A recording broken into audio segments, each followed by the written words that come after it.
So when Rajesh first contacted me about an event happening in Chennai, very similar to the one that happened in Trichy, அதே கதையை சொல்லி தப்பிச்சிடலாமான்னு நினச்சேன்.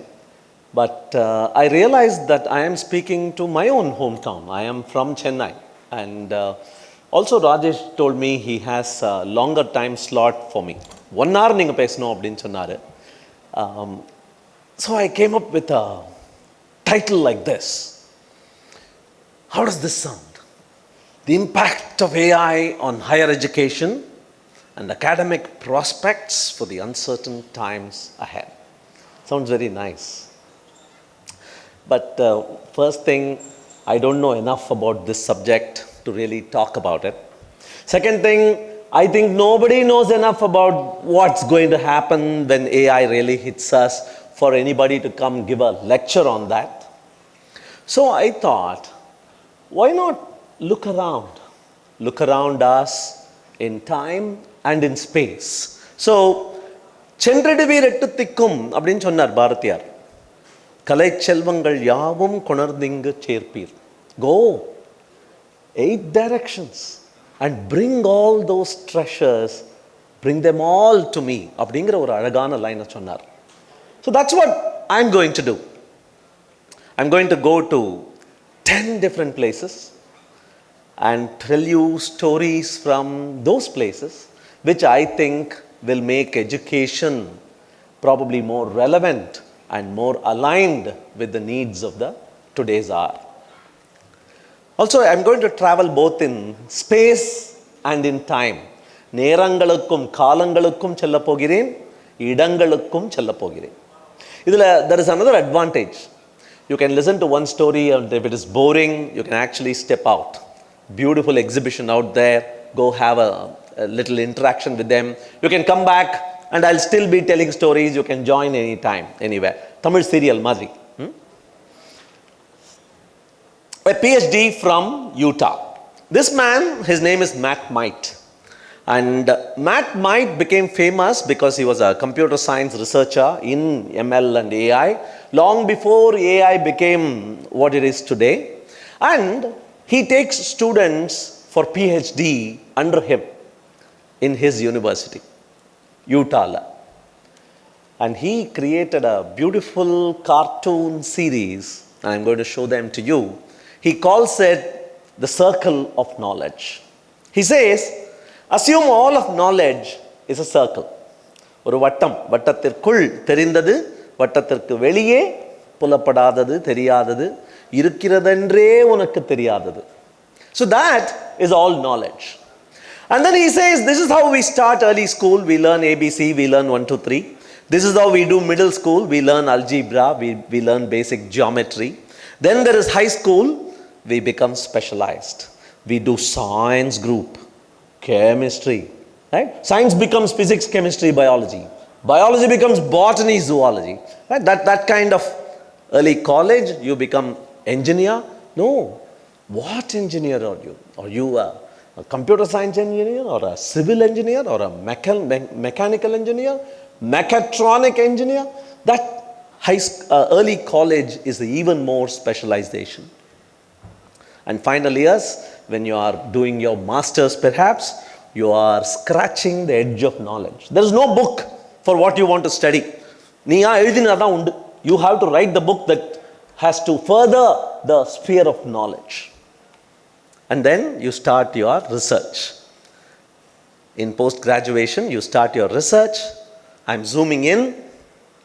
You are knocking at the edge of infinity, atom infinity. You are an atom knocking at the edge of infinity. And then finally, one final push, one final extra time, one night out, one interaction with some superstar, a brain wave hits you and you make a bump, a beautiful bump. You have created knowledge that nobody else has, nobody else knows about. You have solved a problem, you have created 10 new problems, whatever. That little bump, that's your PhD. But then the professor says, Kanna, wait, that's your PhD, amazing. But remember, this is how you see it. that little red extra, but this is how the big picture is. Yeah? So, ground it with reality, have that humility. This is how your PhD is in the whole sphere of knowledge. Do not forget that. So, my learning from this PhD master in Utah is அடக்கம் வித்யா ததாதி வினயம் அப்படின்னு சொல்லுவாங்க. Knowledge leads to modesty. அந்த கற்றது கைமண் அளவு சொல்லுவாங்களே. So how much there is to know அப்படிங்கிறது only when you know more and more you understand you know less and less. So can we imbibe this culture of remembering the big picture all the time, this culture of knocking at the edge of infinity all the time, curiously, unfailingly, is a lesson we can learn. Meanwhile, that specialization has another very bad curse on us, because that's how we specialized. But remember, there are 3 spheres of knowledge I completely ignored. I, for example, became a computer engineer, and you know what happened along the way? I stopped learning Tamil. And so, in Google Translate, for example, to be a machine learning translation engineer, I need to know how the grammar of Tamil works. But I have only learning of knowledge only till class 8 about Tamil. How about this? I stopped learning physics in the class 12, and what happened? I really forgot my parabola, velocity, and acceleration. I forgot all that. And so if I want to create a game, simple game, famous game like Angry Birds, being a computer engineer isn't enough. You need to know parabolic motion. That comes from class 12. You have already moved away from it because of your silly pursuit of specialization. And if you want to do research on COVID or other related vaccines, you need to understand how proteins work. Today, the greatest contribution into the field of biology is made by not biologists, not computer science engineers, but by generalists who are great computer science engineers with a very firm foundation in the game of biology. So generalization is also important in today's world, is much more important than it was once. So can we imbibe that in our children? That's the PhD from Utah. Lesson number 2 is from Washington. What's the width of Washington? This man, his name is Peter Norvig, amazing computer science professor. He has written the first books in AI and machine learning. And he has a website, peternorvig.net. He works at Google. And one of the amazing jobs, lucky guy, one of the jobs he had was to digitize every book, every printed book. You must have heard of Google Books. He digitized every printed book and fed it into a computer database. That was his aim. In fact, you must have heard of books like Teach Yourself Programming in 21 Days, Teach Yourself Java in 18 Days, Teach Yourself Python in 10 hours. உங்கள் லைப்ரரியில் கூட இருக்கலாம் இந்த மாதிரி புத்தகங்கள். ரொம்ப சுலபம், 21 நாட்களில் அப்படின்னு ஒரு சீரீஸே வந்தது. கோபப்பட்டு இந்த மாதிரி பப்ளிஷர்ஸ் மேலே பயங்கர வெறுப்பு வந்து இதை படிக்கிற மாணவர்கள் மாணவிகள் மேலே அனுதாபப்பட்டு, you know what he wrote? He wrote a book called Teach Yourself Programming in 10 years. கண்ணா, நல்ல விஷயங்கள் செய்ய வேண்டும் என்றால் நேரம் எடுக்கும், பொறுத்தே செல்ல வேண்டும் அப்படின்னு he wrote a book. Anyway, this man fed all the books in all of history, way back from 18th century all the way to the 21st century. He fed them into a computer database. And he created a search trend, a graph that shows புத்தகங்களில் அடிபடுகிறதா அந்த வார்த்தை அப்படிங்கிற ஒரு chart. For example, corona virus யாருமே பேசலை, திடீர்னு 2020 நிறைய பேர் பேச ஆரம்பிச்சாங்க, இப்போ யாரும் பேசுறதில்லை. வேக்சின், இப்போ புது புது வேக்சின்ஸ் பற்றி பேசிட்டே இருக்கிறதுனால கொரோனா வைரஸ் சமயத்தில் ஏறினது, ஏறிட்டே போயிட்டே இருக்கு. And I want to show you 4 interesting trends of other words I put into the database. You can put your own word into it. It's called the Ngram Viewer. Google Ngram Viewer. இப்போ நீங்க போட்டு பார்க்கலாம். உங்களுடைய favourite வேர்ட்ஸுக்கு உலகத்தில் publish செய்யப்பட்ட எல்லா புத்தகங்களிலும் எங்கெல்லாம் அடிபட்டன அப்படிங்கிறத கண்டுபிடிக்கலாம். So I did this. Railways என்ற வார்த்தை புத்தகங்களில் எங்கெல்லாம் அடிபடுகிறது. ஸோ பார்த்தீங்கன்னா 1800லாம் இல்லவே இல்லை, ஏன்னா ரயில்வேஸே ரொம்ப இல்லைங்க. But it peaked around 1900, 1910. Everybody was talking about railways and then it tipped. Here is another trend. Steel. Steel என்ற வார்த்தை புத்தகங்களில் எங்கெல்லாம். It started industrial revolutionலாம் தாண்டி ஸ்டீல் மேனுஃபேக்சரிங் பீக் ஆகுது. 1940sல it's in a peak and then it dips again. Here is another word. ஞாபகம் இருக்கா? this bank is fully computerizedலாம் ஒரு காலத்தில் வாசலில் போட்டு வச்சுருப்பாங்க. இப்போ எங்கேயாவது பார்க்குறீங்களா அதை? கம்ப்யூட்டரைஸ்ட் அப்படிங்கிற வேர்டு பார்க்குறேன். Computerisation. Nobody knew about it till 1960s. And then everybody sees it. But it dips. Here's another word, software. 1970 வரைக்கும் nobody used the word software in any books. எகிரிட்டு போயிட்டே இருக்கணும்ல. But it started dipping 2010ல. இதிலிருந்து there is a lesson. The lesson is, when nobody knows about it, nobody talks about it. When some people know about it, they talk about it. When many people talk about it, many people keep talking about it. When everybody knows about it, nobody talks about it. சேரை பற்றியும், வாட்டரை பற்றியும், ஏசியை பற்றியும், ஃபர்னிச்சரை பற்றியும், இந்த ஓரத்துலலாம் செடி வச்சுருப்பாங்களே, indoor செடி, யாராவது பேசுகிறீங்களா? Nobody talks about them anymore. Unless there is a problem that comes out from that, we don't talk about them anymore. So my suggestion, Chennai to IIT அப்படின்னு ஒரு அழகான பிராண்டிங் இங்கே இருக்கு.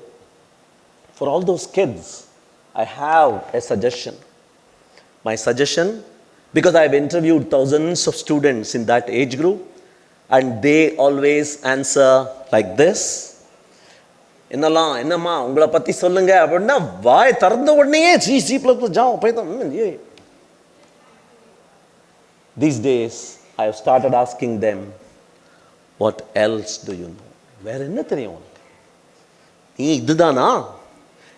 ஒரு சில வார்த்தைகள் தானா, அல்லது அதை தாண்டி ஏதாவது சந்தித்து அதை ஆட்கொண்டிருக்கிறாயா, புரிந்து கொண்டிருக்கிறாயா, கஷ்டங்கள் பட்டிருக்கிறாயா, சேர்ந்து வேலை செய்ய உனக்கு தெரியுமா?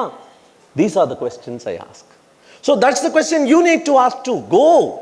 என்னமோ புது ட்ரெண்ட் நினைச்சு எல்லாரும் பண்றாங்க, நம்மளும் பண்ணணும்னு உங்க ஸ்கூல்ல நினைச்சீங்கன்னா, you're already too late and probably you're focused on the wrong thing.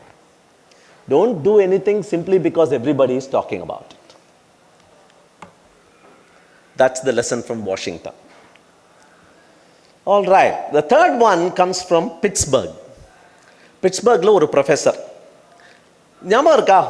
குறிஞ்சி, முல்லை, மருதம், நெய்தல், பாலை அப்படின்னு 5ஆ பிரிச்சாங்க. அது மாதிரியே இந்த ப்ரொஃபஸர் இந்த புத்தகம் rewiring education, how technology can unlock every students potential அப்படின்னு இந்த புத்தகத்தில் ஒரு ப்ரொஃபஸரை பற்றி பேசுகிறாங்க. டேவிட் தான்பர்க் அப்படின்னு பேர். He calls it learning happens in spaces. இடங்கள், என்வாயன்மெண்ட்ஸ், 5 விதமான என்வாயன்மெண்ட்ஸ் இருக்கு அப்படின்னு சொல்றார். What are those environments? முதல்ல கேம்ப் ஃபயர்னு ஒன்று இருக்கு. ஒரு தாதா இருப்பாரு, கதை சொல்லுவார். மற்றவங்கலாம் சுற்றி உட்காந்துருக்கிறவங்கலாம் கேட்டுட்டே தான் இருக்கணும். ரொம்ப கேள்வி கூட கேட்கக்கூடாது கதை கேட்கும் போது. Just chit around, the expert is talking, listen. That's the first, the camp fire. Camp fire இல்லாமல் வேற எதுவுமே நடக்க முடியாது. That's the first space. Then there is the watering hole. The watering hole, there is no big boss. There is no teacher, there is no guide, there is no controller. There are enemies, there are friends. ஒரே animal குரூப்ஸும் வரும், அந்த animal குரூப்பை hunt பண்ணுற குரூப்பும் வரும், புல்லீஸும் இருப்பாங்க, யாருக்கும் தெரியாத சின்னதும் வரும், எல்லாருக்கும் புலப்படுற பெருசும் வரும். But that watering hole is where you learn from your peers.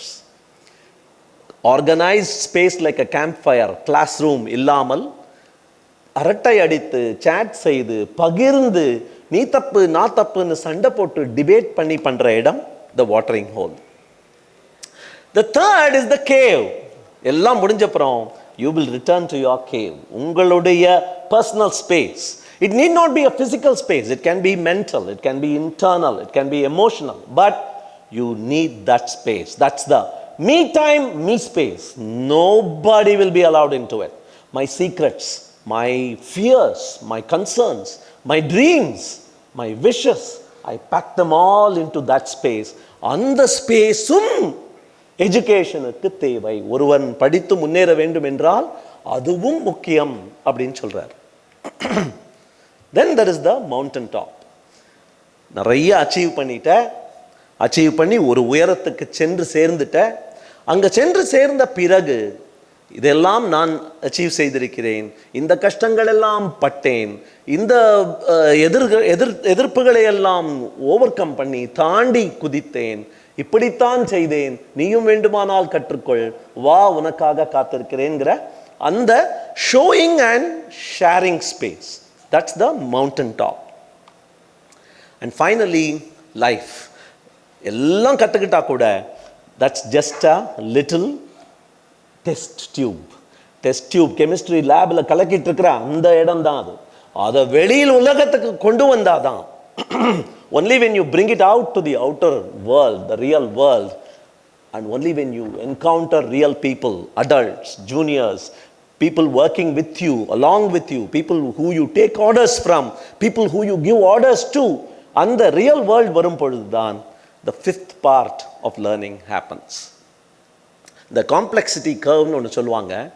ஐயோ ரொம்ப காம்ப்ளிகேட்டடாக இருக்கே, ரொம்ப காம்ப்ளெக்ஸாக இருக்கே அப்படின்னு பிரமித்து போய் மலைத்து போய் நின்று விடக்கூடாது.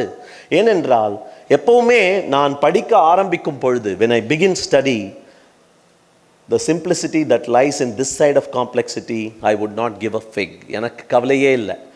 படிக்க ஆரம்பிக்கும் போது எல்லாம் சிம்பிளாக தான் இருக்கும்.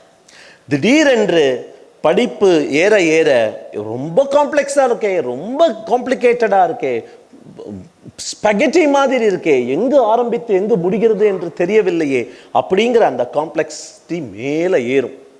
பட் அதை தாண்டி உன்னால் மட்டும் செல்ல முடிந்தது என்றால் you will reach simplicity that lies on the other side of complexity. Only when you reach there, I will give my life அப்படின்னு சொல்றார் இந்த Oliver Wendell Holmes. Whenever you start something, it will look simple and then it will look complicated, but if you can push past that envelope, it will become simple again, and that is the true essence of learning அப்படினு சொல்றாங்க. So those are the 5 spaces. என்னுடைய மாணவர்களோட நிறைய நான் chat பண்ணுவேன், அரட்டை அடிப்பேன். அதில் இப்படி ஒரு கேள்வி கேட்டேன், ஏதோ ஒரு ரெஃபரன்ஸ் ஸ்லைடு போடுறதுக்காக, ஹே உனக்கு ஃபிசிக்ஸ் மேத்ஸ் ஞாபகம் இருக்கா அப்படின்னு தவறி போய் கேட்டேன். அவங்க நோ ஐ ஹேட்டட் போத் அப்படின்னு 18 வயது மாணவிவ எனக்கு பதில் சொன்னான். சரி அப்படின்னு விட்டுட்டேன். எதுக்காக இதை போட்டிருக்கேன் அப்படின்னா 10-20க்கு பேசியிருக்கேன்.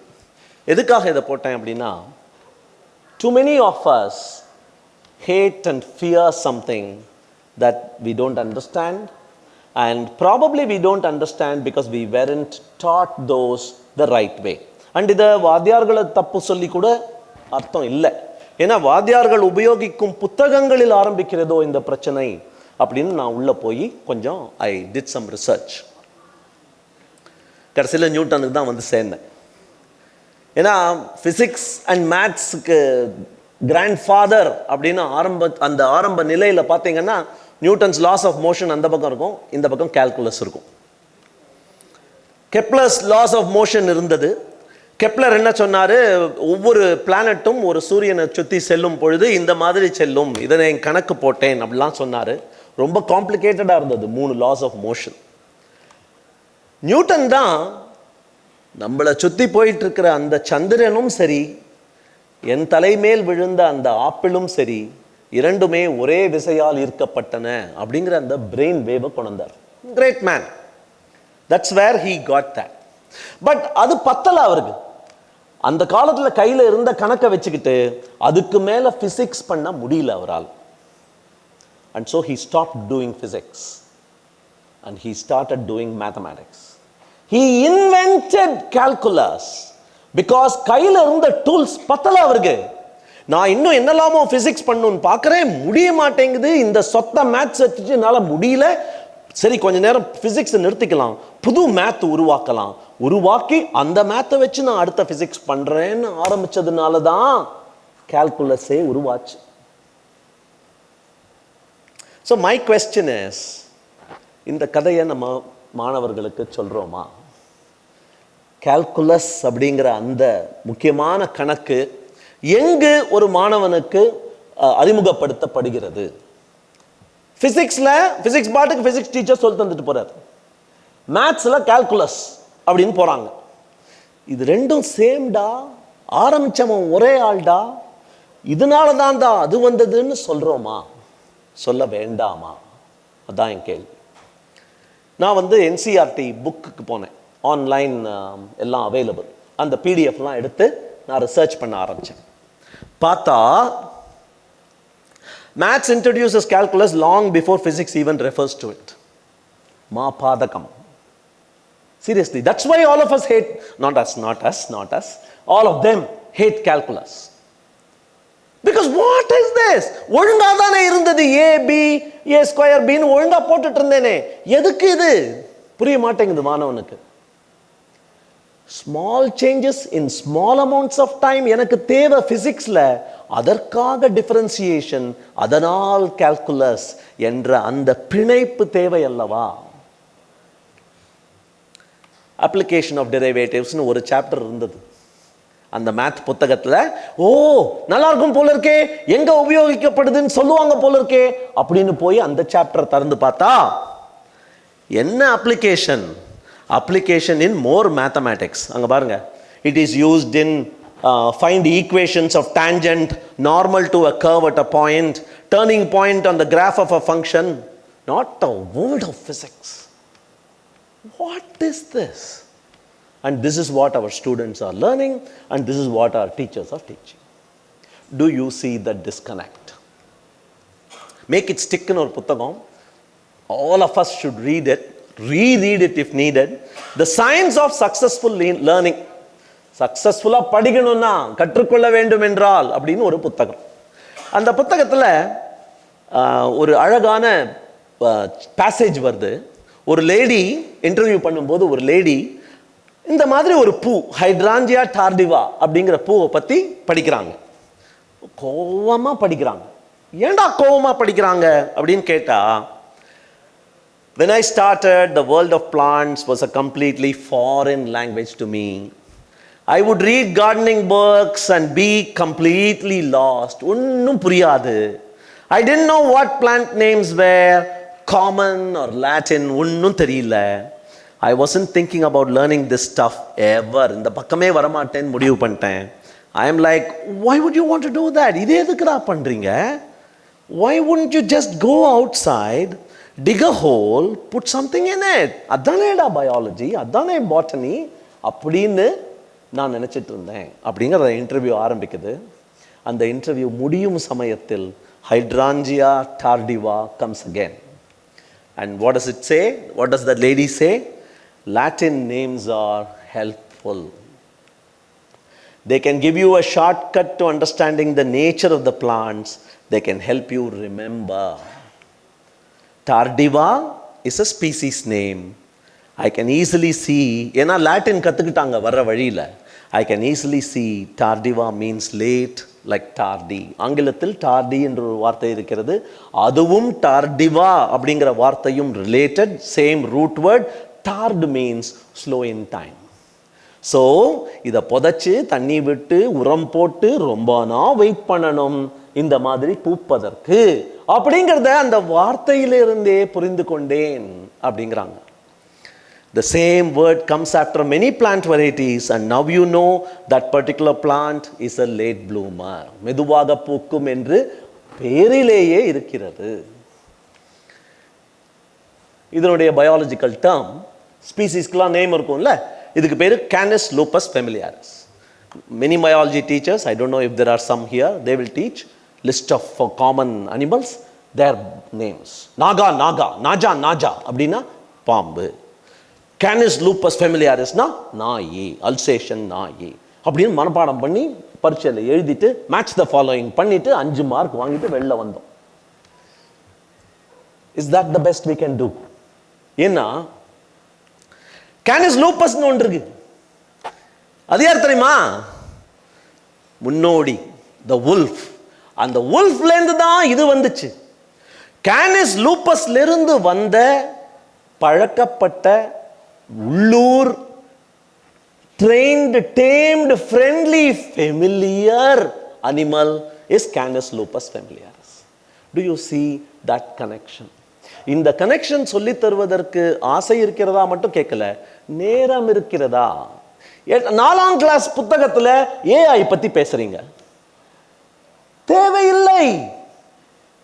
By the time that kid comes to class 12 or enters college, அந்த கிராஃப் காட்டினேனே, ஏஐ கிராஃப் படுத்திருக்கும். எங்கு பார்த்தாலும் ஏஐ இருக்கும். ஏசி கொஞ்சம் ஜாஸ்தியா இருக்கு, கம்மி பண்ணுங்கன்னு சொல்ல தேவையில்லை. கம்மி பண்ணாதீங்க, கம்மி பண்ணுங்கன்னு சொல்ல தேவையில்லை. ஏன்னா எனக்கு வேர்க்கிறதா இல்லையா, மக்களுக்கு எங்கெல்லாம் என்ன பிரச்சனைகள் இருக்குன்னு பார்த்துட்டு இருக்கிற கேமரா ஏசியோட பேசி சால்வ் பண்ணோம். ஸோ இந்த குட்டி பையன் 4ஆம் கிளாஸ் பையன் ஏஎம்எல் படிப்பதற்கு பதிலாக அவன் வளர்க்கும் நாயை பற்றியும் அவன் வீட்டு தோட்டத்தின் பூவை பற்றியும் கற்றுக்கொள்வது முக்கியம் அல்லவா? That's my question. இந்த கற்றுக்கொள்வதை பற்றியே இந்த ஒரு மலை ஏறுவது மாதிரின்னு சொல்லுவாங்க.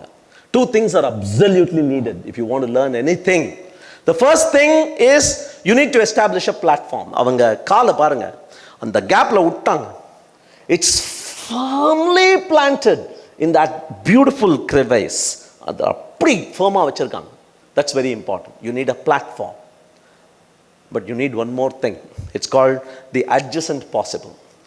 கால் அதன் பிறகு ஒரு கை பிடித்து கொண்டிருக்கும் பொழுது ஏதாவது எனக்கு கை கெட்டும் தூரத்தில் இன்னொரு பிடி அகப்படுகிறதா அப்படின்னு அந்த தேடல், அதற்கப்புறம் அதை பிடித்தல், அதற்கப்புறம் இங்கிருந்து காலை எடுத்தல். That is important. The platform needs to keep changing, keeps moving.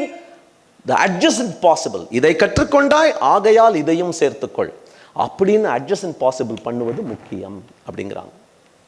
And those are the lessons we learned from Latin, which was the language from Rome. Rajesh, you'll tell me time. பாதி தான் போயிருக்கோம். The 5th one is from Purdue, and Purdueல ஒரு யூனிவர்சிட்டியில் ஒரு கதை சொன்னார் ஒருத்தர். 2 பீ hives இருந்ததாம். அந்த பீ ஹைவ்ஸில் எக்ஸ்பெரிமெண்ட் கண்டக்ட் பண்ணாங்களாம். ஒன்றில் இம்ப்ரூவ் பண்ணுவதற்காக, ஒன்றில் நீங்கள் எவ்வளவு பூக்கள் தினமும் சென்று தேன் சேகரித்து வருகிறீர்கள் என்று கணக்கு வைக்கப்படும் அப்படின்னாங்களாம். இன்னொன்றுக்கு எவ்வளவு தேன் சேர்க்கிறீங்க என்று கணக்கு வைக்கப்படும் அப்படின்னாங்களாம்.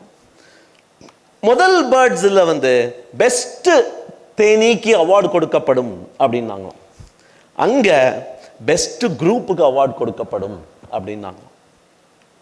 பேசிக்கலி யார் ஜெயிச்சாங்க? அந்த பக்கம் இருக்கிற தேன் கூடு தான் ஜெயிச்சது. ஏன் அப்படின்னு யோசிச்சிங்கன்னா, இங்க இதை செய்ய வேண்டும் என்று மட்டும் கூறி நிறுத்தி விடாமல் இப்படி செய்ய வேண்டும் என்றும் கூறியதால் தான் பிரச்சனை. அங்க only the why was given. ஐயா நிறைய தேன் தேவை, you take care of the how, I will focus on the why. அதே மாதிரி இங்க காம்படிஷன், பெஸ்ட் தேனீக்கு அவார்டுன்னு சொன்ன உடனே அப்படியே சீக்கிரட்டா பறந்து போயிட்டு இருக்கிற அந்த தேனி ஏதோ ஒரு பெரிய பூவை பார்த்து விட்டது, பெரிய பூந்தோட்டத்தை பார்த்து விட்டது என்றால் எல்லார்ட்டையும் சொல்லுமா? தானே போய் சீக்கிரட்டா யாராவது பார்க்கும்போது சைட்ல வேற எங்கேயாவது போய் தானே இருக்கும். பட் எவ்வளவு தேன் சேகரிக்கப்படும் என்ற அந்த மெட்ரிக்கை கொடுத்த தேனீக்களுக்கு ஒரு தேனி ஒரு பெரிய பூந்தோட்டத்தை கண்டுபிடித்ததென்றால் திரும்பி வந்து dance ஆடுமா. You must have heard bees dance. They have a dance for every direction. They have a dance for every height. So they will dance and tell எத்தனை தேனி என் கூட வரணும், எவ்வளவு சேகரிச்சுட்டு வரப்போறோம், என்ன பூக்கள் அது, இரவு பூக்களா தினப்பூக்களா, எல்லாத்தையும் சொல்லி they win. Cooperation is the better game than competition அப்படிங்கிறதுக்காக இந்த கதையை சொல்லுவாங்க. ஆனால் நிஜ வாழ்க்கையில் அப்படிதானா அப்படின்னு ஒருத்தர் வந்து ரிசர்ச் பண்ணுறாரு. வில்லியம் மூயர் அப்படிங்கிற பேர் அவருக்கு. பர்டியூ யூனிவர்சிட்டியில் சேவல்கள் முட்டை போடுவதை ஹவு டு இன்க்ரீஸ் ப்ரொடக்ஷன், அவர் எல்லாத்தையும் ரிசர்ச் பண்ணி 2ஆ டிவைட் பண்ணாராம் குரூப்ஸை.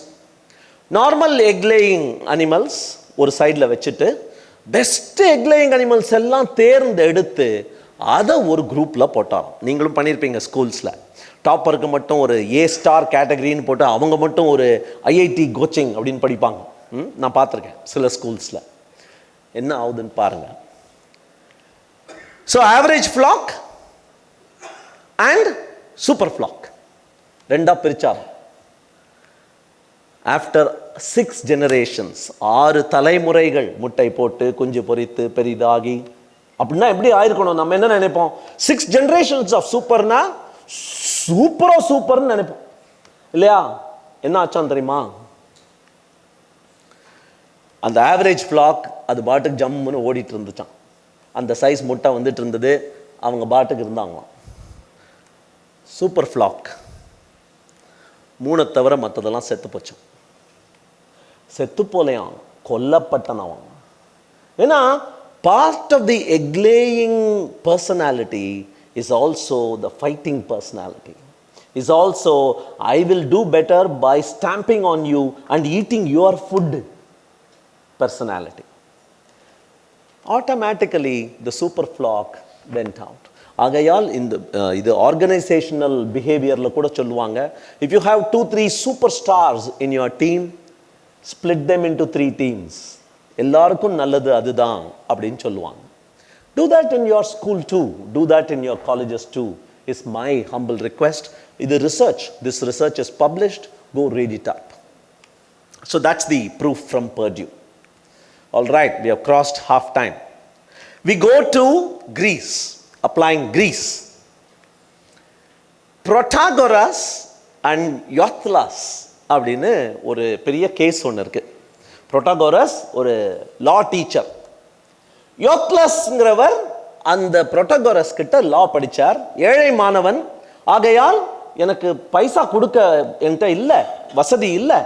நான் படித்து முடிச்சப்புறம் கேஸ் ஜெயிச்ச போது முதல் உங்களுக்கு தான் பைசா கொடுப்பேன். நல்ல ஐடியா இல்லை? இவருக்கும் ஒரு ஸ்டூடெண்ட் கிடைக்குது, ஃபியூச்சர் பைசா கிடைக்குது. அந்த ஸ்டூடெண்ட்டுக்கும் ஒரு டீச்சர். ஆனால் கடைசியில் 2 பேரும் ஒரு ஜட்ஜு முன்னால் போய் நிற்க வேண்டியதாக இருந்தது. ஏன்னா புரோட்டாகோரஸ் என்ற அந்த லா டீச்சர் கேஸ் போட்டார் ஸ்டூடெண்ட் மேலே. ஸ்டூடெண்ட் வந்து லா நல்லா படித்தான், படிச்சுட்டு பாலிட்டிஷியன் ஆகிட்டான், கோர்ட்டுக்கே போகல. ஆகையால் கேஸே இல்லை, சண்டை போடல. ஆகையால் பைசாவே கொடுக்காம இருந்தான். டீச்சர் வந்து நீ கற்றுக்கிட்ட, நீ பைசா கொடு அப்படின்னார். டீச்சரோட வாதம் என்ன என்றால், if I win, the student has to pay what he owes me. நான் தான் கேஸ் போட்டிருக்கேன், நான் ஜெயிச்சிட்டேன்னா எனக்கு பணம் வரும். ஸ்டூடெண்ட் என்ன சொல்றான்? ஐயா நீங்க ஜெயிச்சீங்கன்னா நான் தோத்தேன்னு அர்த்தம், நான் தோத்தா நான் எதுக்கு பணம் தரணும்? டீச்சர் சொல்றார், நான் தோத்தேன் என்றால் நீ ஜெயிச்சு விட்டாய், நீ ஜெயிச்சா பணம் தரேன்னு சொல்லியிருக்கேன், எனக்கு பணம் தான். ஐயா நான் ஜெயிச்சேன்னா உனக்கு எதுக்கு நான் பணம் தரணும்? இப்படி ஒரு ரொம்ப ஃபேமஸ் அன்சால்வ்டு ஸ்டோரி இருப்பதாக சொல்லுவார்கள். எதுக்கு இதை நான் எடுத்துக்காட்டாக காட்டினேன் இங்கே அப்படின்னா, ஸ்டூடெண்ட் அண்ட் டீச்சர் ரிலேஷன்ஷிப் ஒரு புனிதமான தொடர்பு, புனிதமான உறவும் கூட. அந்த உறவை பற்றி நிறைய பேர் நிறைய காலங்களில் இது வந்து 475 BC கிரைஸ்டுக்கு முன்னாடி. 465 BCயில் ஹிப்போக்ரட்டிஸ் அப்படின்னு ஒருத்தர் இருந்தார். இந்த ஹிப்போக்ரட்டிஸ் என்ன பண்ணார்? அவரும் ஃபிலாசபர் தான். அந்த காலத்தில் துறைகள்லாம் கிடையாதுங்க. சாஃப்ட்னா நாலேஜ். ஃபில் இஸ் சாஃப்ட் என்றால் நாலேஜ் மேல் காதல் கொண்டவன், அவ்வளவுதான். I am a philosopher, I may become a medical professional. I am a philosopher, I may build bridges. ஏன் Caesar, Julius Caesar called himself a philosopher. So philosophy அப்படின்னா love of knowledge. Hippocrates was a philosopher in the medical domain. ஒரு கத்தியை ஒரு ஆள் மேல் வைப்பதற்கு முன்னால் இதை செய்ய வேண்டும், கை கழுவி கொள்ள வேண்டும். அதே மாதிரி உன்னுடைய மருந்து எந்த உயர்வு அந்த பேஷண்ட்டுக்கு கொடுக்கிறதோ இல்லையோ, குணமாக்குகிறதோ இல்லையோ, பிரச்சனை பண்ணி விடாமல் இருக்க பார்த்துக்கொள். To not do harm even if there is no gain அப்படின்லாம் எழுதி வச்சார். அந்த ஹிப்போக்ரட்டிஸ் ஓத்துங்கிறத நான் போய் பார்த்தேன். ஹிப்போக்ரட்டிஸ் ஓத் வந்து இன்னைக்கு யாராவது டாக்டர் ஆனீங்கன்னா, நீட்லாம் படித்து டாக்டர் ஆனீங்கன்னா, நீங்கள் டாக்டர் ஆகும் பொழுது ஒரு ஓத் எடுத்துப்பீங்க, ஒரு சத்தியம் செய்வீர்கள். அந்த சத்தியம் ஹிப்போக்ரட்டிஸ் ஓத் படிக்கப்படுது தான்.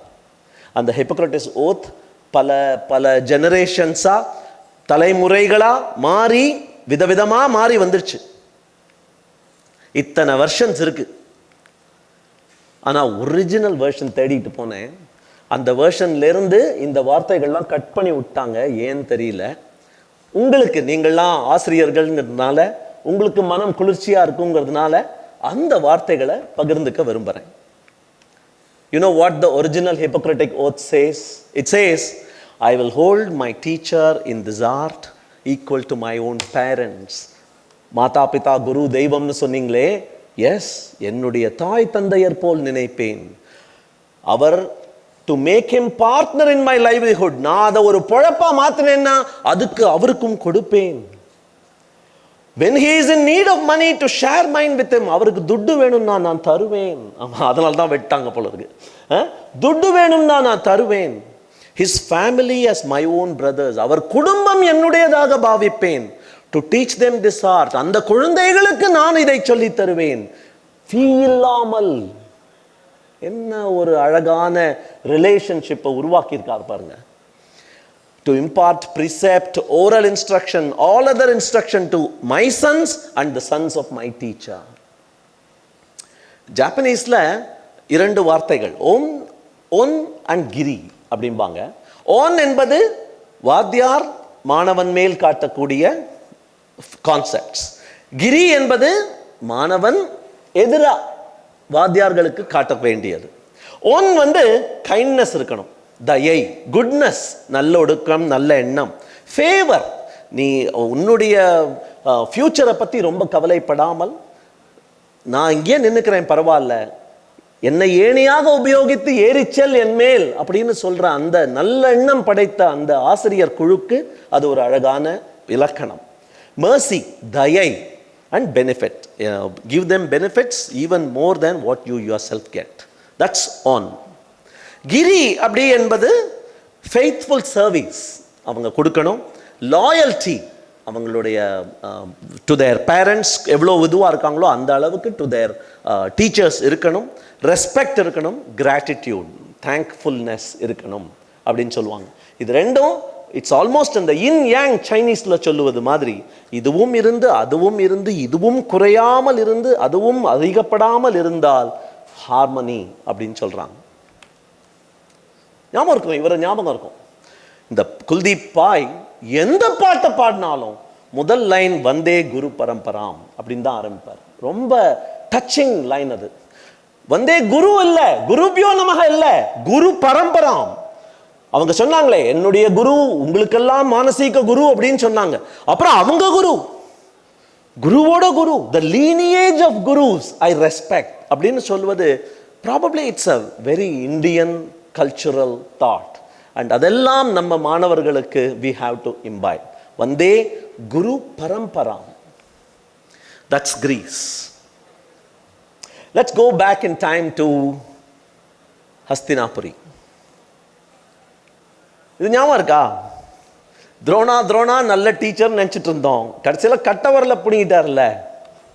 என்ன இருந்தாலும் அது தப்பு தானே அப்படிங்கிற அந்த அந்த குறை மனதுக்குள்ள எல்லா வாத்தியார்களுக்கும் மனசுக்குள்ள இருக்கும். டேய், நீ சொல்லிட்டு இந்த ஸ்டூடெண்ட்டு இன்னொருத்தன் பக்கத்தில் நின்று கற்றுக்கிட்டாங்கிறதுக்காக you took their thumb No answers there. No answers for that crime. Or are there answers?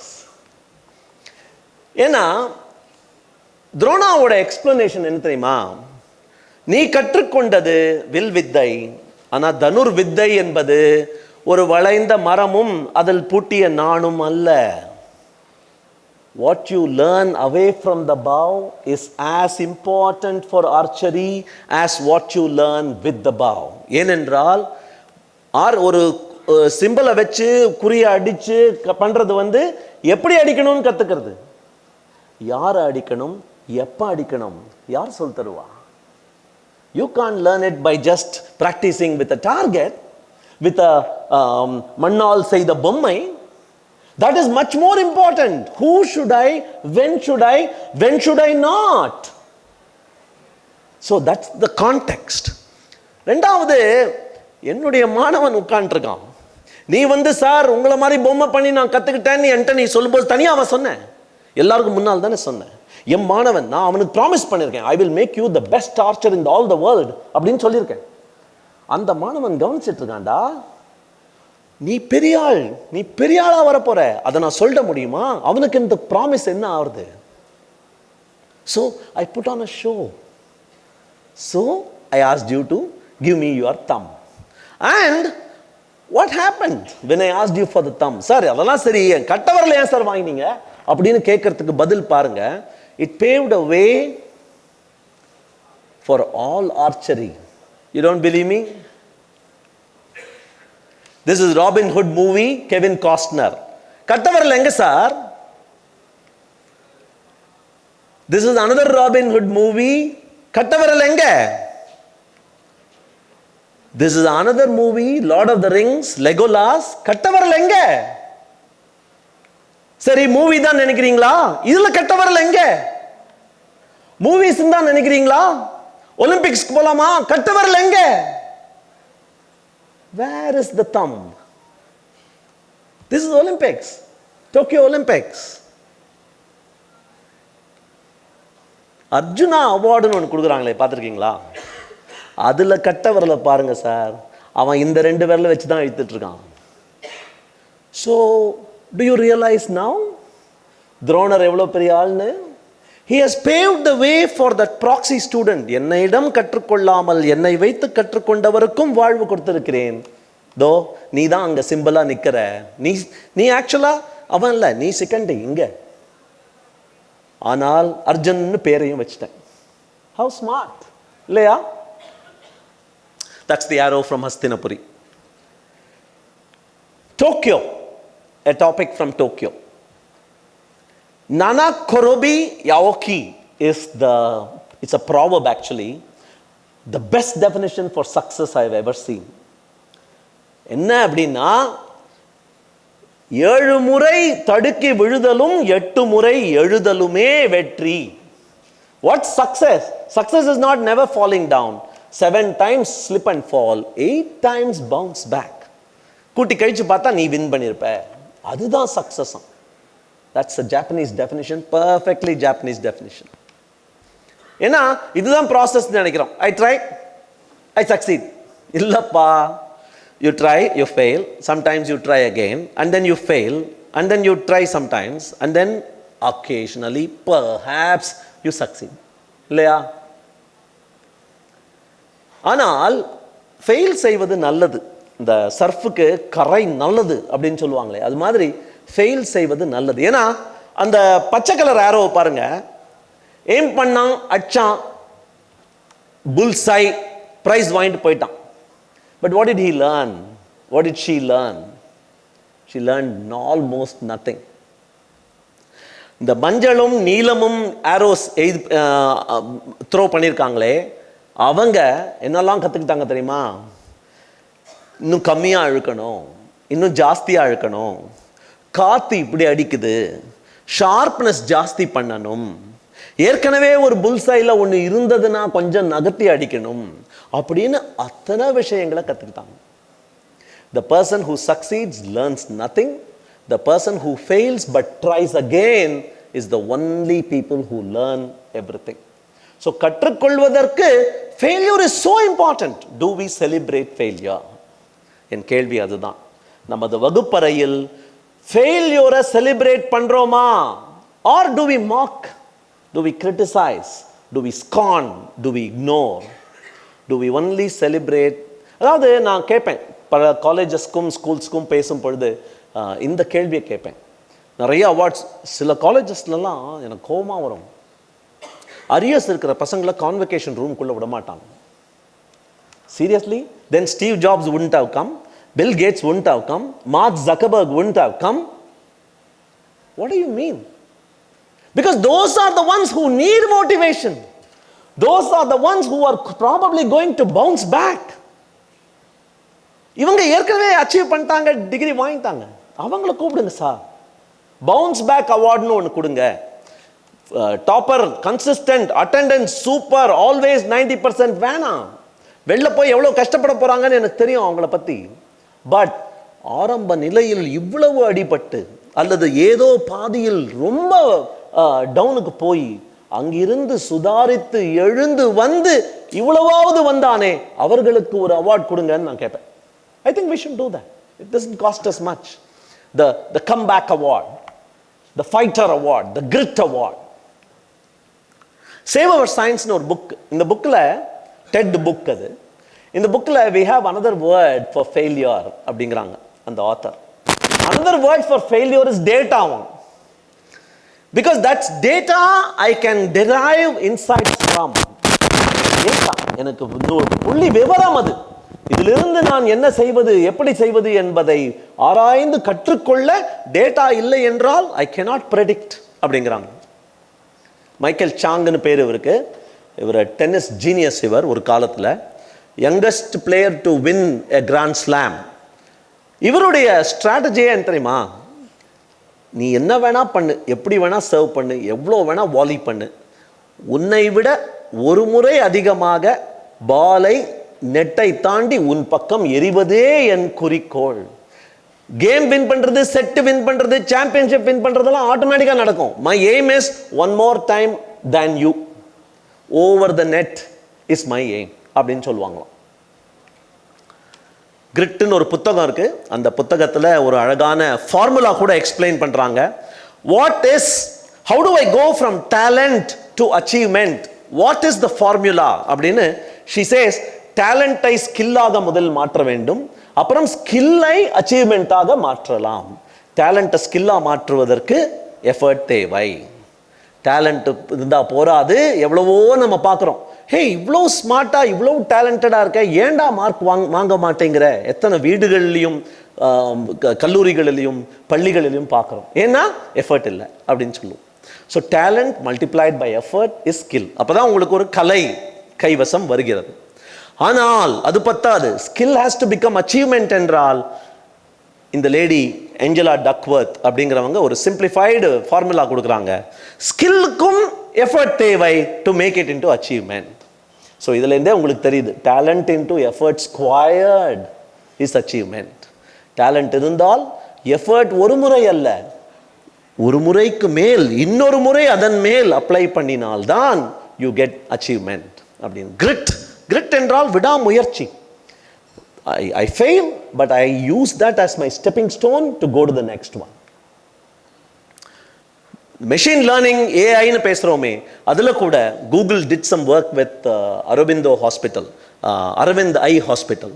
அந்த ஹாஸ்பிட்டலில் நிறைய scans, brain scans, eye retina scans எல்லாத்துக்கும் கொடுத்து இதில் பிரச்சனை இருக்கா இல்லையா, இதில் குளோக்கோமா வருமா வராதா, இதுக்கு கேன்சர் இருக்கா இல்லையா அப்படின்னு அந்த ஸ்கேன்ஸை கொடுப்பாங்க. முதல்ல 100% குட் ஸ்கேன்ஸ் கொடுத்துட்டு இருந்தாங்களாம். அது தவறுகளை கண்டுபிடிக்கவே தெரியாமல் பிறந்துச்சான் அந்த ஏஐ. அதுக்கப்புறம் விதவிதமாக பிரச்சனை ஸ்கேன்ஸ், நல்ல ஸ்கேன்ஸ், பேட் ஸ்கேன்ஸ் எல்லாம் கொடுத்தாங்க. அது ஒரு மாதிரி ஆவரேஜாக நின்றுதான். அப்புறம் 85% குட் ஸ்கேன்ஸ், 15% அவுட்லயர் ஸ்கேன்ஸ் கொடுக்க ஆரம்பிச்சாங்க. இந்த 85-15 ரூல்ங்கிறது லேர்னிங்லேயே ரொம்ப முக்கியம் அப்படிங்கிறாங்க. when teaching something to a student, எல்லாத்தையும் அவுட் ஆஃப் போர்ஷன் சொல்லிட்டு அவன் மண்டு ஆயிடுவான். எல்லாத்தையும் வித்தின் போர்ஷன் சொன்னீங்கன்னா கிளாஸில் நல்லா ஸ்மார்ட்டாக இருப்பான், உலகத்துக்கு மண்டு ஆயிடுவான். If you want that beautiful tie up between those two, that harmony, 85-15 is very good. ஒரு குழந்தைய சைக்கிள் சொல்லி தரும்போது கூட கற்றுப்பீங்க. One of the first things as a parent you would have done is, நீ வேகமாக மிதிச்சா தாண்டா போக முடியும். This is the only time if you remember, வேகமாக போ is the advice we give to our children. ஏன்னா ரொம்ப ஸ்லோவாக ஜாக்கிரதையாக ஓட்டினீங்கன்னா பேலன்ஸ் கிடைக்காது. ஒரு அளவுக்கு மேல் ஓட்ட ஆரம்பித்தால் மட்டுமே ஆட்டோமேட்டிக் பேலன்ஸ் வரும். This is the only time we ask our children to go faster. Goldilocks zone அப்படிம்பாங்க. சைக்கிளை இப்படி கொடுத்தா கற்றுக்கவே மாட்டான் சைக்கிளிங். ஆனால் சைக்கிளை இப்படி கொடுத்து கற்றுக்கிட்டான்னா ரொம்ப few people will learn. So there has to be a zone, just right zone. நான் கொஞ்சம் எக்ஸ்ட்ரா எஃபர்ட் போட்டால் எனக்கு கொஞ்சம் புரிகிற மாதிரி இருக்கு அப்படிங்கிற அந்த இரக்கம் நம்ம மனதுக்குள்ளே வரும் பொழுது தான், okay, I think I can lean into this, I think I can get at least pass மார்க்னு இறங்க ஆரம்பிப்பாங்க. ஸோ இதை உங்கள் பாடத்திட்டத்திலேயே whatever you teach, you need to have this in mind. This is called the Goldilocks zone. தோற்பது part of the கேம்னு சொல்லி தரணும்.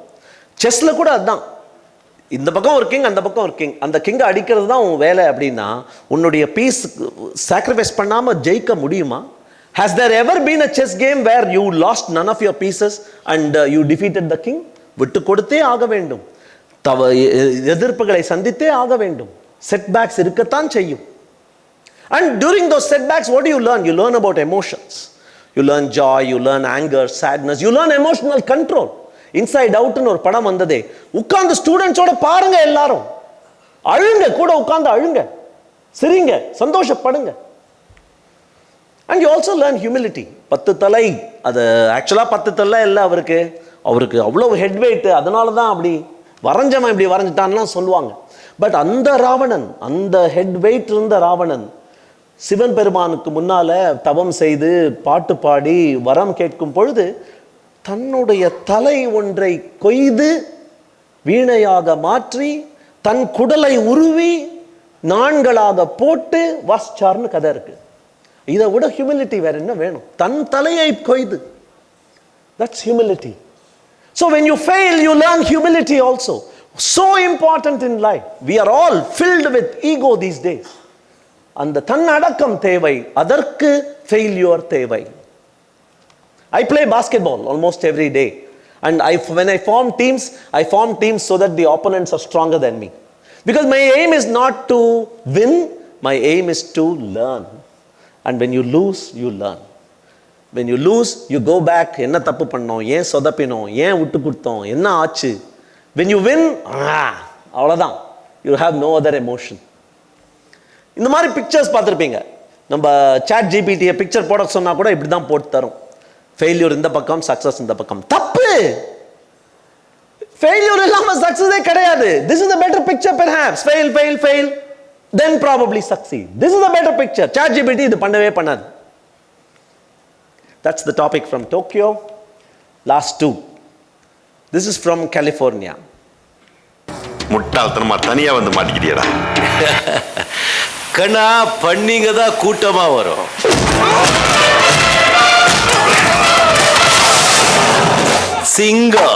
சிங்களா தான் வரும். இவரை தப்புன்னு சொல்லவே கூடாது சென்னையில் இருந்துக்கிட்டு. ஆனால் வெரி பேட் அட்வைஸுங்க. இதை பார்த்து நம்ம குழந்தைகள் வளர்ந்தாங்கன்னா, சிங்கிளாக தான் அப்படின்னு வளர்ந்தோன்னா எவ்வளோ தப்புங்கிறத இந்த கவுன்சில் சொல்லும் உங்களுக்கு கலிஃபோர்னியாலேருந்து. இந்த பிக்சர் பார்த்துருக்கீங்களா? ஏன்னா நம்மளுக்கு எல்லாம் ஸ்டேஜில் உட்கார்ந்து பார்க்கும் பொழுது, ஆஹா 10 தட்டுகளை எவ்வளவு அழகாக ஜகிள் செய்கிறார் அப்படின்னு தெரியும். எத்தனை உடைச்சேன்னு எனக்கு மட்டும்தான் தெரியும். நேற்று நைட்டு உட்காந்து ப்ராக்டிஸ் பண்ணிட்டு இருந்தேனே, அத்தனை தட்டு உடஞ்சி கிடக்கு சார், நீங்கள் எட்டி பார்த்தா தெரியும் உங்களுக்கு. But that's the only thing we all watch and we think சிங்கிளா. Bad idea. ஒரு பொண்ணு இருந்தாலும் அந்த பொண்ணு கிறுக்கி வரைஞ்சு பண்ணிகிட்டே இருப்பாளாம். இது பையன், ஆக்சுவலாக பையன் வரைஞ்சிட்டே இருப்பானாம். தூங்கும் போதெல்லாம் வரைவானோ, சான்ஸ் கிடைக்கும் போதெல்லாம் வரைவானோ. குப்பை டப்பாவை பார்த்து பிக்சரை வரைஞ்சிட்டு இருக்கான் பாருங்க. ஆனால் அழகாக வரைய மாட்டான், வரையுவான், அவ்வளோதான். பாத்ரூமில் வரையறான். அண்ணன் ஒரு தடவை வந்து கிண்டலாக சிரிச்சிட்டான். நான் வரைஞ்சிருக்கேன் அப்படின்னு. இதெல்லாம் டிராயிங்கா? குட்டி பொண்ணு அங்கேருந்து பார்த்துட்ருக்கா. அண்ணன் இப்படி சொன்ன அப்புறம், புள்ளி ஆன அப்புறம், he loses all motivation. He throws that art away. எல்லாத்தையும் தூக்கி போட்டுடுறான். அவ்வளவு வரைஞ்சது எல்லாம் வேஸ்டாக போயிடுது. I am not going to draw any more அப்படின்னு முடிவு பண்ணிடுறான். குட்டி பொண்ணு வரா. என்ன வேணும் உனக்கு அப்படின்னு கோவமாக கேட்குறான். வரைஞ்சிட்டு இருந்த அந்த பையன் வேகமாக அந்த பேப்பரை, கசக்கி போட்ட பேப்பரை எடுத்துக்கிட்டு she runs to her room. துரத்துக்கிட்டு அண்ணன் வந்து பார்க்குறான். ரூமில் அண்ணா வரைஞ்ச ஆர்ட், சொத்த ஆர்ட் எல்லாம் தங்க அப்படியே ஃப்ரேம் பண்ணி வச்சிருக்கான். நீ வரைஞ்சதெல்லாம் பாரு அண்ணா அப்படிங்கிறா. அப்படியா, எனக்கும் ஒரு ஃபேனா அப்படின்னு நினைக்கிறான் அந்த ஆளு. சரி அப்படின்னு வரைய ஆரம்பிக்கிறான். He starts drawing everything, but he is still not very good at art. House-ish he can draw. House வரைய தெரியாது. House-ish. Picture looks boat-ish, tree-ish, fish-ish, sun-ish, afternoon-ish, peace-ish, excited-ish, silly-ish. But he keeps drawing. And then when he keeps drawing, he also starts writing. Pond, ponder, dream yonder, pond, pond, yawn, yawn, gleam, wander, Ramon.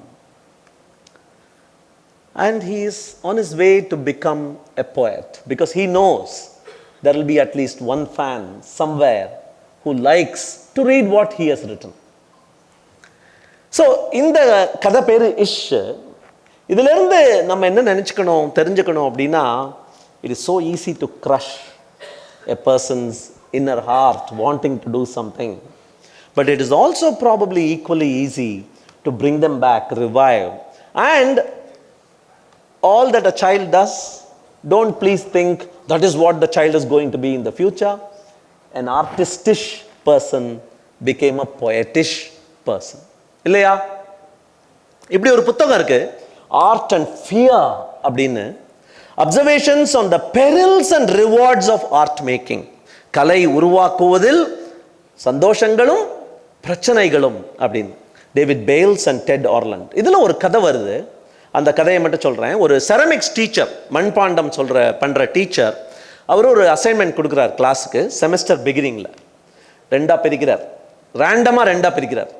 இடது பக்கம் இருக்கிறவர்கள்லாம் you must make one best pot. End of the semester, one pot, the best pot, whatever you can, I don't know, best pot. We will grade it on that pot. இந்த பக்கம் இருக்கிறவங்களுக்கெல்லாம் சொல்கிறார், we will grade you on the number of pots. Just keep making pots, we'll grade you on the number of pots. இரண்டா பிரிச்சுட்டு சொல்கிறார், best pot, number of pots அப்படின்னு நினைக்கிறார். வெளியிலேருந்து எக்ஸாமினர் கூப்பிடுறாங்க செமஸ்டர் முடியும் பொழுது. அந்த எக்ஸாமினர் வந்து எந்த சைடுலாம் தெரியல, எல்லாரும் பாட்ஸ் கொண்டாங்க அப்படிங்கிறார். Who do you think wins? The person, some random person in this side who had a lot of pots to make. எண்ணிக்கைதான் எனது குறிக்கோள் என்று நினைத்து கொண்டிருந்த அந்த மண்பாண்டம் செய்தவன் ஒன்னே ஒன்று கண்ணே கண்ணுன்னு செஞ்சவனை விட நல்லா பண்ணுறான்னா, what's the lesson? Quantity leads to quality. எனக்கு ஐடியாவே வரமாட்டேங்குது, நல்ல ஐடியா ஒன்று வேணும் அப்படின்னு என்னோட டீம்மேட் வந்து என்கிட்ட கேட்பாங்க. ஷோ மீ தி அதர் 99 அப்படின்னு நான் சொல்லுவேன். வாட் டஸ் தட் மீன் அப்படின்னா, நல்ல ஐடியாவை தேடி அலைந்து கொண்டிருக்கிறாயே, கெட்ட ஐடியாக்கள் 99 உன் மைண்டை தாண்டி போச்சான்னு காட்டு அப்படின்னு கேட்பேன். Because if you are having the stamina to do 99 silly ideas, idiotic ideas, useless ideas, the 100 will surely break through. அப்படிங்கிறது தான் லெசன் இந்த கதையில இருந்து. The last one is Mylapore. Message from Mylapore. மயிலாப்பூரில் நம்மளுக்கு தெரிஞ்சவர் இவர். அவருடைய 772வது குறள், காண முயலெய்த அம்பினில் யானை பிழைத்த வேல் ஏந்தல் இனிது அப்படின்னு ஒரு குறள். தி மீனிங் ஃபார் திஸ் குறள் இஸ், அந்த கானில், அதாவது ஜங்கிளில் ஒரு ஹண்டர் போகிறான். அந்த ஹண்டர் கையில் என்ன வச்சுட்டு இருக்கான் அப்படின்னா, ஒரு முயல் பார்த்தேன், குறி பார்த்து அடித்தேன், சுருண்டு ரத்தம் கத்து அப்படியே செத்துச்சு, அந்த வேல் இது அப்படின்னு சொல்லுவதை விட, ஒரு பிரம்மாண்டமான யானையை பார்த்தேன், அதை நோக்கி இந்த சிறிய வேலை எறிந்தேன், தப்பித்தேன் பிழைத்தேன் என்று ஓடி வந்தேன், அதுதான் இந்த வேல் என்று சொல்வது அரிது. So you must have higher goals even if you don't have any hope of reaching them. It is silly and idiotic and meaningless to have goals that you will surely reach. அப்படிங்கிறது தான் lesson நான் எடுத்துக்கிறேன். Robert பிரால்ட் அப்படிங்கிறவர் அதே கான்செப்டை தான் சொல்றார். ரொம்ப powerful concept. I am asking you all, ஒவ்வொருவரும் ஒரு பள்ளியை நடத்துகிறீர்கள், இந்த கேள்வியை நீங்கள் at the top management level கேட்கிறீங்களா அப்படிங்கிறத உங்களுக்கு சேலஞ்சாக நான் கேட்குறேன். He says we are kept from our goal. நமது குறிக்கோள் என்ன, நமது இலக்கு என்ன, அதிலிருந்து நமக்கு அங்கு சேராமல் நம்மை தடுத்து நிறுத்துவது எது? We are kept from our goal not by obstacles. இடையூறுகளினால் அல்ல. You know what we are kept from our real goals by?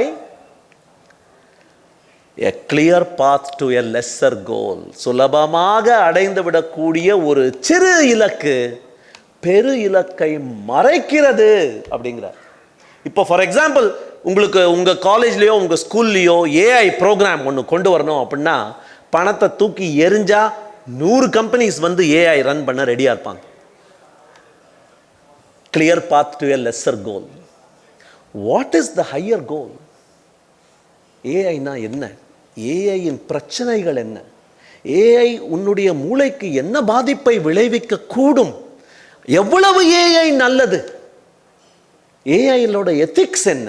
அதனுடைய ரெஸ்பான்சிபிலிட்டிஸ் என்ன? ஏஐயுடன் சேர்ந்து கோ இன்டெலிஜென்ஸாக வளர்வது எப்படி என்று சொல்லித் தருவதற்கு யாரும் இல்லை. யாரும் அதை பற்றி பேச மாட்டேன் என்கிறார்கள். That is probably the higher goal. I wish all of us think about this, ask this question again and again. AI அப்படிதான். இன்ஃபேக்ட் ட்ரூ ஏஐ சயின்டிஸ்ட்லாம் போய் மீட் பண்ணிங்கன்னா, ஐயோ இந்த சாட் ஜிபிடின்னு ஒரு கன்றாவி வந்து அப்படிங்கிறாங்க இப்பெல்லாம். LLMs they are considering it a disease. Sir, நான் என்னெல்லாமோ பயங்கரமான ரிசர்ச்லாம் பண்ணணும்னு பேசிட்டு இருக்கோம், இங்கே ஒரு 2 கொம்பு இருக்கிற ஒரு பூனைக்குட்டியை வரைஞ்சிட்டா அப்படின்னு போட்டு போர் அடிச்சுட்டு இருக்காங்க சார் என்ன அப்படிங்கிறாங்க AI ரிசர்ச்சர்ஸே. A clear path to a lesser goal. So with that, I'll finish my talk. Thanks a lot. 10 stories. I hope you had something to take away. யாதும் ஊரே யாவரும் கேளிர், ஞாபகம் இருக்கா இல்லையா? ஆனால் ஸ்லைட் மாடிஃபிகேஷன், யாவரும் கேளிர். ஏன்னா எல்லா ஊர்லேருந்து நான் கதைகள் உங்களுக்கு சொன்னேன். நம்ம ஊருக்கு கொண்டு வரணுங்க இதெல்லாம். எல்லா கதைகளும் நம்மளுக்கு முக்கியம். I hope you learned something from this interaction. I learned a lot. Thanks a lot.